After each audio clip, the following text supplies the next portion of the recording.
தலைவர் ஒவ்வொரு இடத்துக்கும் போகும்போது என்ன செய்வார்னா அவர் திட்டத்தை தான் கொண்டு போவார். யாரு? நம்ம தலைவர் முத்துவேல் கருணாநிதி ஸ்டாலின் சில திட்டத்துகளை கொண்டு போவார். இப்ப வந்த முதல்வர்களை பத்தியலாக்க திட்டத்துக்கிட்டே வர்றாங்க, திட்டத்துக்கு வர்றதுல திட்டத்துக்கே வர்றாங்க. அதுதான் அப்பவா சொன்னாங்க, நடனமாடி காட்டிடுவான் விழுந்துடாத சேத்துக்குள்ள, கவர்ச்சியை காட்டித்தான் இன்னைக்கு மக்கள் எல்லாம் சேத்துல விழுந்துட்டாங்க. ஆனா அவர் சிஎம்க்கு என்னன்னு கேட்டா இது வரைக்கும் அவர் தன்னை வந்து சிஎம்மாவை ஏத்துக்கிறல. ஏன்னு தெரியல, அவருக்கு என்ன மனப்பக்குவமானத்துல இருக்காரோ, ஸ்டாலின் ஆட்சின்னு இருக்காரோ, அதான் உண்மை. ஆனா மாப்பிள்ள அவரா இருந்தாலும் போட்டிருக்கிற சட்டை வந்து நம்மளை தான். ஏன்னா அவர் வந்து 108 ஆம்புலன்ஸ் மாதிரி 108 இதுலதான் சேர்ல இருக்காரு. ஆனா கால் ஒரு கால் நம்ம கால் எந்த நேரம் ஒடியும்டா அவருக்கே தெரியல. தன்னிலை மறந்து அவர் இன்னைக்கு சிஎம் என்ன பண்றாருன்னு சொன்னா, திட்டத்தை சொல்லுவாருன்னு சொன்னா திட்டத்திலே வந்துகிட்டு கேக்குறாரு, எனக்கு நல்லா வாயில வரும் அப்படிங்கிறாரு. ஒரு தலைவன் அந்த மாதிரி பேசலாமா?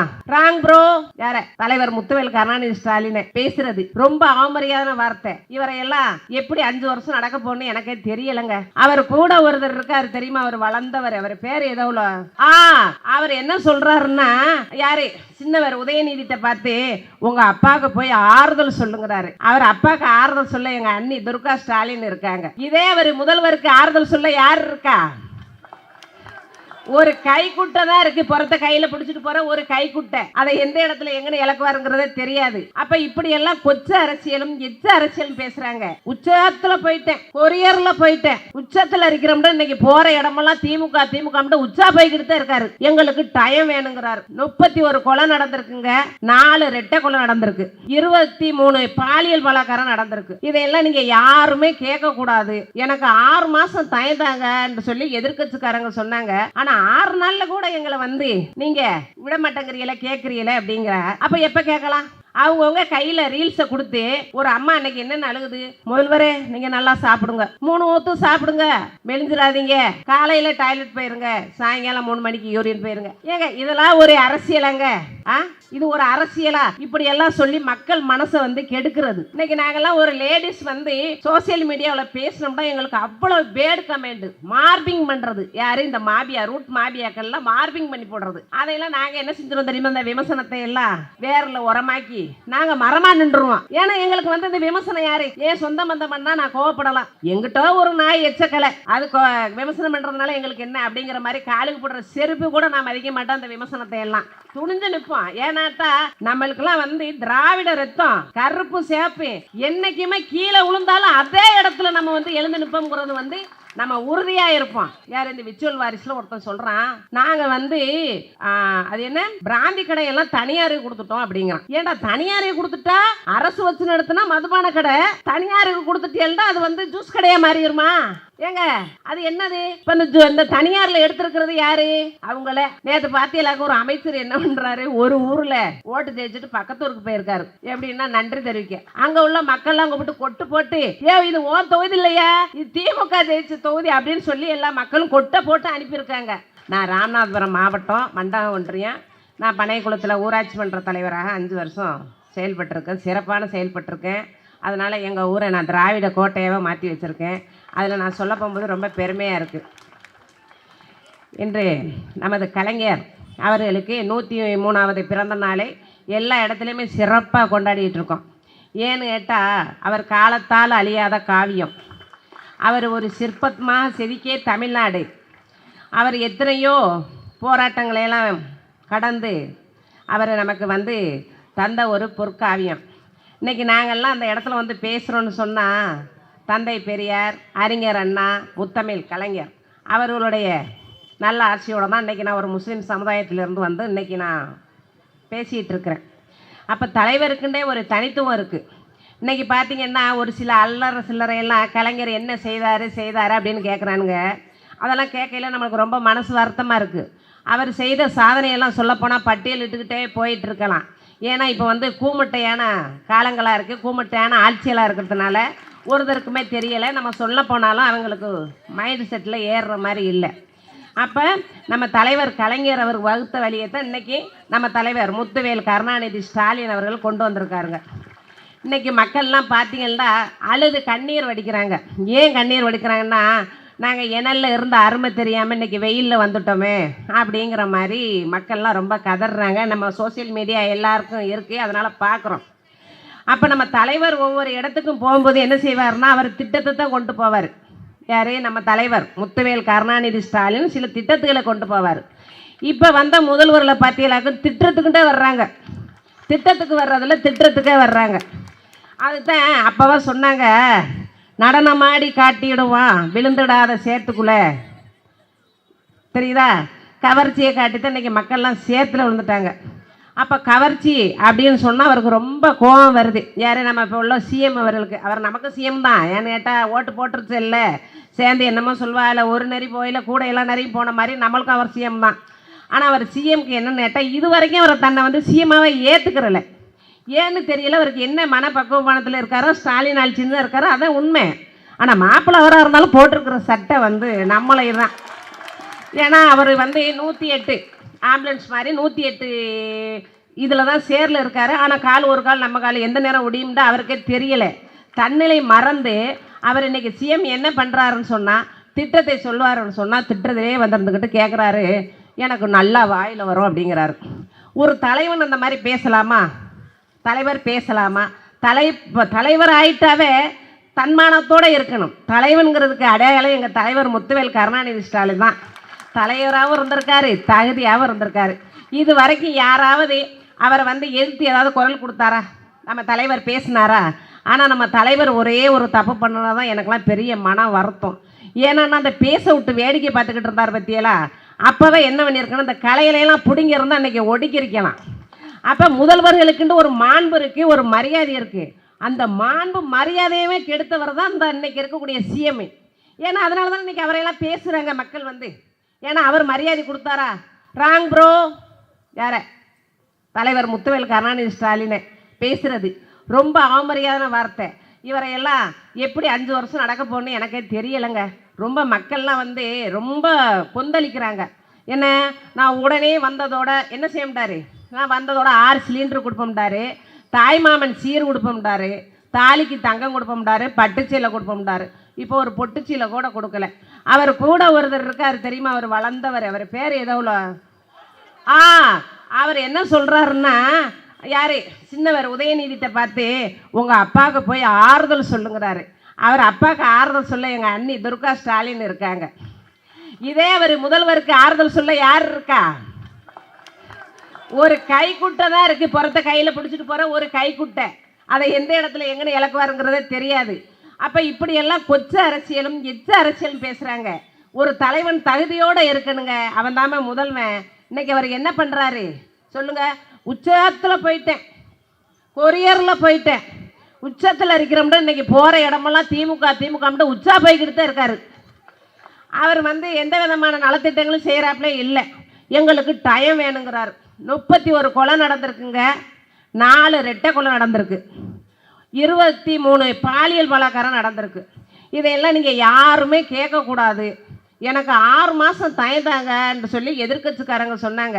ஆனால் 6 நாளில் கூட எங்களை வந்து நீங்கள் விட மாட்டேங்கிறீங்கள, கேட்குறீங்கள அப்படிங்கிற. அப்போ எப்போ கேட்கலாம்? நீங்கள் தான் சொல்லணும். உச்சத்தில் வந்து எப்படி சொல்லணும்? 6 மாதம் சென்று கேட்குறதா, 6 வருஷம் சென்று கேட்குறதாண்டு. தலைவர் கலைஞர் அண்ணன் தந்தை பெரியார் சொன்னார், அப்போவே மகளிர் உமன் போலீஸை உருவாக்கணும்டாரு. நம்ம தலைவர் டாக்டர் கலைஞர் அவர்கள் கொண்டு வந்துட்டாங்க. அது ஸ்டாலின் அவர்களும் கொண்டு வந்தார்கள். இன்றைக்கி ஸ்டிக்கர் ஒட்டி சிங்கப்படைங்கிற ஒரு போலீஸை உருவாக்கியிருக்காங்க. அந்த அம்மாவுக்கு சிங்கப்படைக்கே பாதுகாப்பு இல்லைங்கிற நமக்கு எப்படிங்க பாதுகாப்பு வரும்? இப்போ என்னென்னு பார்த்தீங்கன்னா ரீல்ஸ் மோகம். அவங்கவுங்க கையில் ரீல்ஸை கொடுத்து ஒரு அம்மா இன்றைக்கி என்னென்ன அழுகுது, முதல்வரே நீங்கள் நல்லா சாப்பிடுங்க, 3 ஊற்று சாப்பிடுங்க, மெலிஞ்சிடாதீங்க, காலையில் டாய்லெட் போயிருங்க, சாயங்காலம் 3 மணிக்கு யூரின் போயிருங்க. ஏங்க இதெல்லாம் ஒரு அரசியலாங்க? இது ஒரு அரசியலா? இப்படியெல்லாம் சொல்லி மக்கள் மனசை வந்து கெடுக்கிறது. இன்றைக்கி பார்த்தீங்கன்னா ஒரு ஸ்கூலில் இன்றைக்கி நடந்ததே நான் ஃபேஸ்புக்கில் பார்த்தேன். அதில் கொண்டு போய் என்ன பண்ணுறாங்கன்னா, சிஎம் படத்தை, ஜோசப் விஜய் சிஎம் படத்தை கொண்டுட்டு போய் பள்ளிக்கூடத்தில் காட்டுறாங்க. இருக்கிற சமுதாயத்தையும் கெடுக்கிற அளவுக்கு ஒரு நடிகர் தான் அவர். இன்றைக்கி முதல்வர் ஆகிட்டார், அவருக்குன்னு ஒரு மாண்பு இருக்குது. ஆனால் நாங்கள் அவரை வந்து தப்பாக பேச மாட்டோம். ஏன்னு கேட்டால் நாங்கள் வந்து இருக்கிற இடம் வந்து சுயமரியாதையான இயக்கம், தன்னம்பிக்கையான இயக்கம். எங்கள் தலைவர் என்ன சொன்னாருன்னா, சுயமரியாதையே இருங்க அப்படிங்கிற மாதிரி எங்களுக்கு கோப்பாடு இருக்குது. அதனால் நாங்கள் பேச மாட்டோம். ஆனால் இன்றைக்கி பேசுனது ஜோசப் விஜய் முதல்வர் பேசுனது பூரா அவர் கண்ணாடி முன்னாடி நின்று பேசுனது தான். இன்றைக்கி அவரை நம்ம எக்ஸ்ட்ரா எதுவுமே கேட்கல. அவர் சொன்ன வார்த்தையில தான் நம்ம திரும்பி கேட்குறோம். அவர் என்ன சொன்னார்?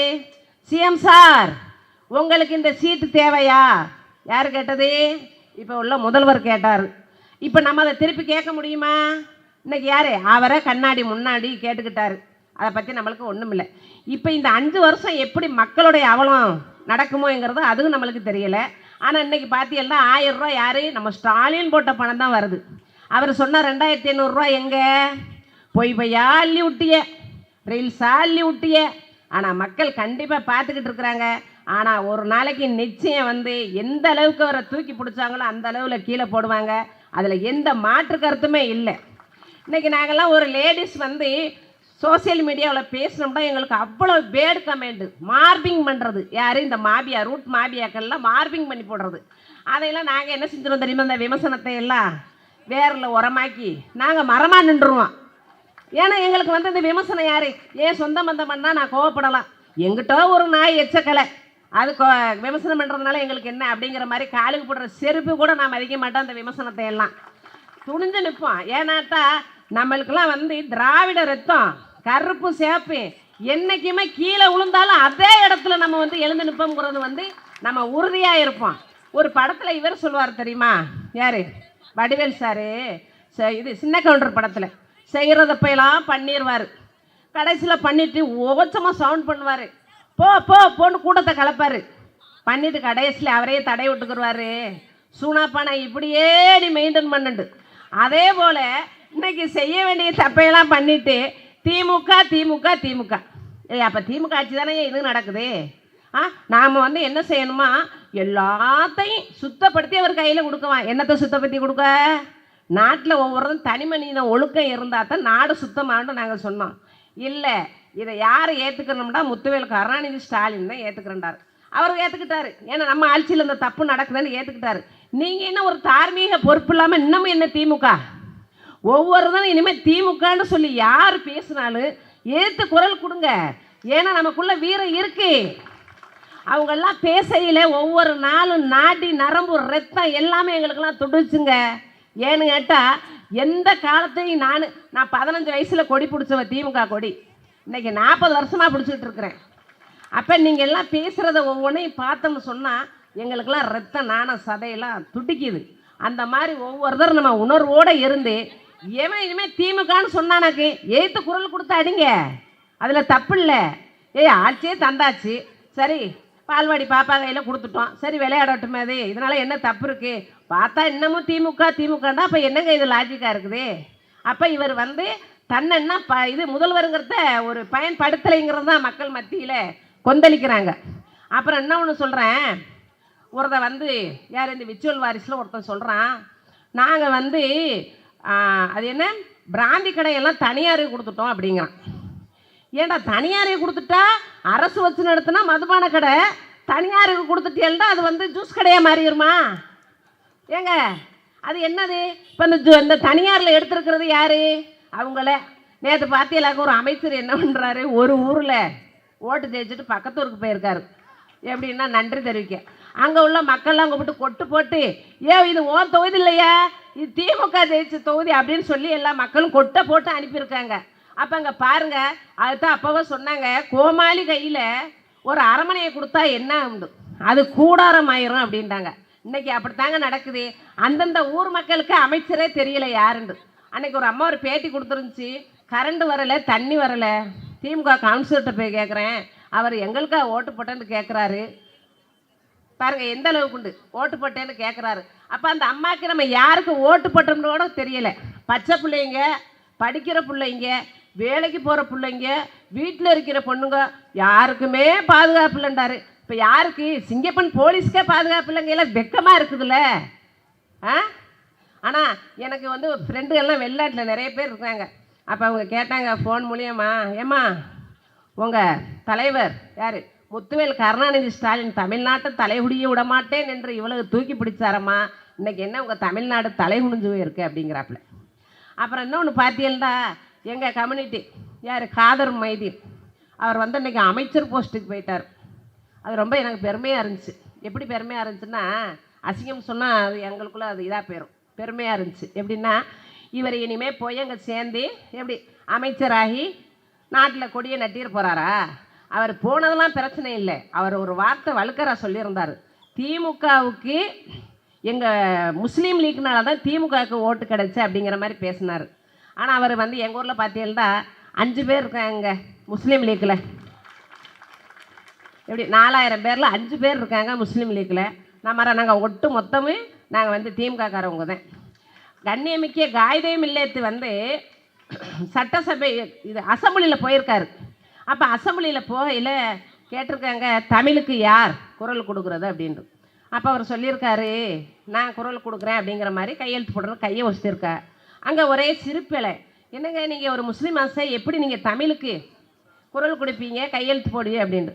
அதுக்கு கண்ணியமிக்க காகிதம் இல்லத்தை சொல்லியிருக்காரு, என் குழந்தை அல்லா என்று சொல்ல முன்னாடி அம்மா என்று சொன்னது, அதனால் நான் தமிழுக்கு குரல் கொடுப்போம்டாரு. அப்போ கண்ணியமிக்க காகிதம் இல்லத்து காலம் தொட்டு கலைஞர் அவர்கள் இருக்கும் வரைக்கும் நீங்கள் திமுகவில் இருந்தே முஸ்லீம் லீக்குன்னு உங்களுக்கு ஒரு கண்ணியப்படுத்தி தந்தால் தான் ஒரு பதவி. நீங்கள் இந்த ஊருக்கு 5 பேரை வச்சுக்கிட்டு நீங்கள் திமுக ஆயிட முடியுமா?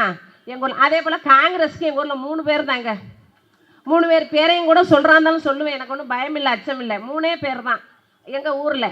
அந்த காங்கிரஸ்காரங்க ஜெயிச்சு ஊருக்கு வந்தாலுக்கு ஏன்னா கூட்டணி தர்மம்னு ஒன்று இருக்குல்ல, அதனால் அவங்கள வந்து கௌரவப்படுத்துறதுக்கு நாங்கள் திமுககாரங்க எல்லாருமா போய் உங்களை வரவேற்க போவோம். ஏன்னா வரவேற்க கூட ஆள் இல்லை. நான் தலைவர்கிட்ட சொன்னேன், எங்கள் ராமநாதபுரம் மாவட்டத்தில் நீங்கள் திருவிடான தொகுதியவும் நீங்கள் திமுக தந்தியெல்லாம் நாங்கள் நாளையும் நாங்கள் தூக்கியிருப்போம். இன்றைக்கி எங்கள் மாவட்ட செயலாளர் பாத்தியாளருக்கும் காதர் பாச்சா முத்துராமலிங்கிறவர் வயசில் சின்னவர் தான். ஆனால் அவர் வந்து எடுப்பெல்லாம் எப்படின்னு எட்டியெல்லாம் பெரியாள் போல் எடுப்பெடுத்து மக்களுக்கு ஒன்றுண்டா ஓடி போய் நிற்கிறது, உடனே என்ன உதவிகள் செய்கிறது, அப்படி வர்றாரு. இன்றைக்கி வந்து எங்களுக்கு வந்து காங்கிரஸுக்குனால நாங்கள் அந்த இடத்த கோட்டை விட்டுட்டோம். ஆனால் விட்டாலும் பரவாயில்லை, ஏன்னா கொடுத்தாலும் இன்றைக்கி அங்கே போய் சேர போகிறாங்க. ஆனால் அந்த ஓட்டு போட்ட கையை கறிக்கிடலாமான்னு பார்க்குறேன், தெரியாமல் போட்டோமோ அந்த கட்சிக்கு என்னமோ அப்படிங்கிற மாதிரி. ஏன்னா திமுகவுக்கு போயிருந்தால் நம்மளுக்கு பலமாக இருந்திருக்கும்ல அப்படிங்கிற மாதிரிலாம் ரொம்ப மனசு எங்களுக்கெல்லாம் கஷ்டமாக இருக்குதுங்க. இன்றைக்கி பாருங்கள், ஒவ்வொரு அவலமே ஒவ்வொரு நாட்டில் என்ன நடக்கிறது எல்லாரும் நீங்கள் உற்று நோக்குறீங்க. நீங்கள் என்ன பண்ணீங்கன்னா என்னென்ன நடக்குதோ ஃபேஸ்புக்கை கையில் வச்சுக்கிட்டு எடுத்தெடுத்து போட்டுக்கிட்டே இருங்க. நீங்கள் பாருங்கள், நம்மளுடைய பேச்சுரிமையை பறிக்கிறதுக்கு கூட கோர்ட்டுக்கு போயிருக்கிறாங்க, எங்களை பேசக்கூடாது அப்படின்ட்டு. அங்கே கோர்ட்டு என்ன செஞ்சு தலையில் கொட்டு வச்சு நல்லா பேசலாம், கருத்து சுதந்திரம் இருக்குது, பேச்சு சுதந்திரம் இருக்குது அப்படிங்கிறதுனால இன்றைக்கி நாங்கள்லாம் அங்கே பேசிக்கிட்டு இருக்கிறோம். தெரியுதா? நீங்கள் ஒவ்வொருத்தரையும் வாட்ஸ்அப் வச்சுருக்கிறீங்க, கையில் என்ன நடக்குதுங்கிறத பற்றி நாட்டில் மக்களுக்கு தெரியப்படுத்துங்க. யாரோ ஒருத்தன் கமெண்ட் பண்ணுறாங்கிறதுக்காக நீங்கள் பயந்துராதிய, தளர்ந்துராதிய.